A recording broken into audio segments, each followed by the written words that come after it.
Read the New Testament in 1 year with Todd Jerome Jenkins, Luke 6.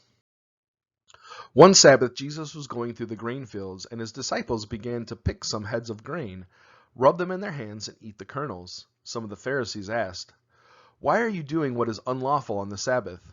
Jesus answered them, "Have you never read what David did when he and his companions were hungry?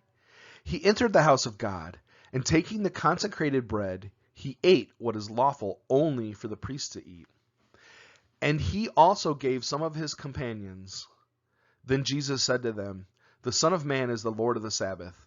On another Sabbath he went into the synagogue and was teaching, and a man was there whose right hand was shriveled.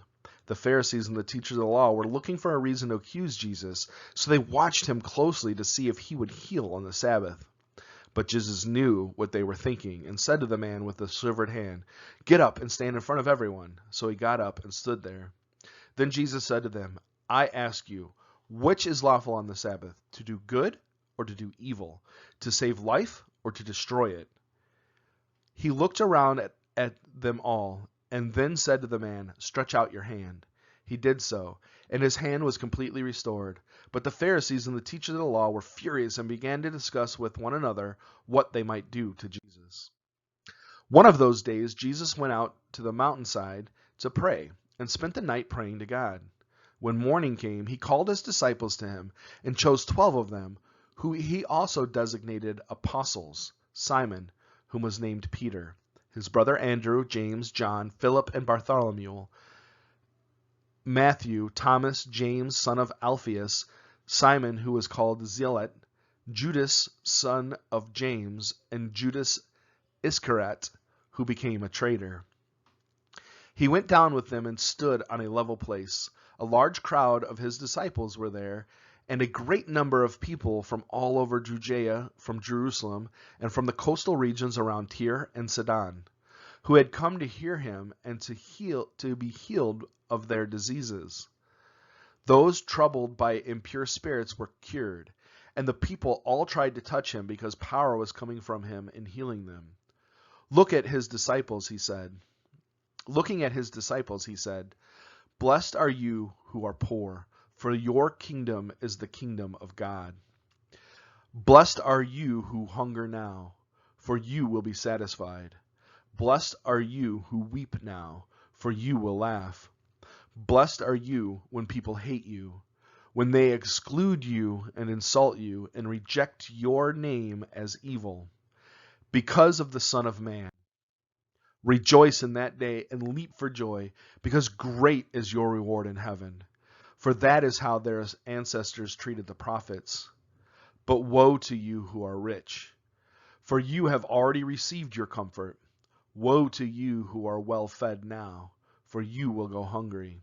Woe to you who laugh now, for you will mourn and weep. Woe to you when everyone speaks well of you, for that is how their ancestors treated the false prophets. But to you who are listening, I say, love your enemies, do good to those who hate you, bless those who curse you, pray for those who mistreat you. If someone slaps you on the cheek, turn to them the other also. If someone takes your coat, do not withhold your shirt from them.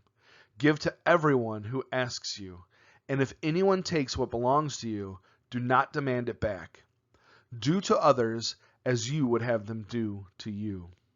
If you love those who love you, what credit is that to you? Even sinners love those who love them. And if you do good to those who are good to you, what credit is that to you? Even sinners do that. And if you lend to those from whom you expect repayment, what credit is that to you? Even sinners lend to sinners, expecting to be repaid in full. But love your enemies, do good to them, and lend to them without expecting to get anything back. Then your reward will be great, and you will be children of the Most High, because He is kind to the ungrateful and wicked. Be merciful, just as your Father is merciful.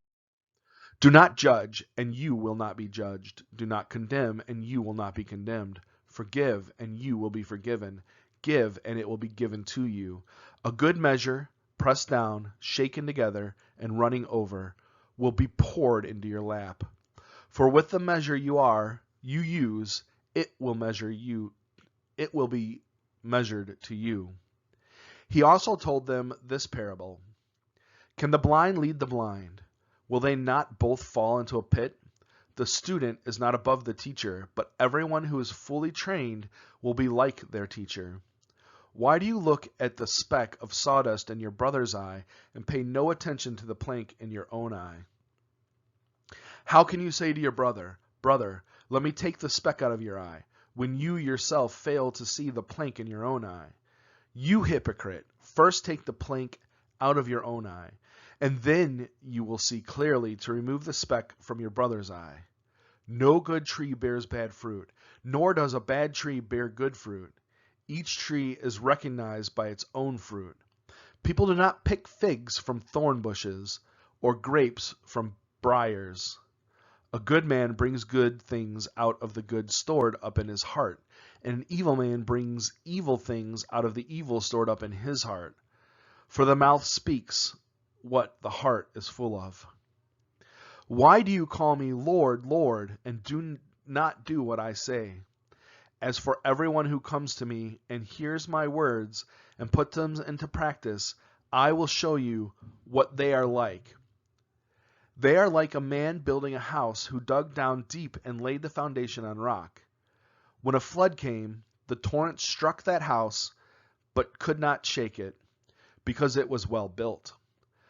But the one who hears my words and does not put them into practice is like a man who built his house on the ground without foundation. The moment the torrent struck that house, it collapsed, and its destruction was complete. You can visit us at disciplesrevival.org to learn more about what we're doing. Hit that subscribe button. The bell notification lets you know when we post new content. Give it a thumbs up and share this with someone else, because what you believe matters.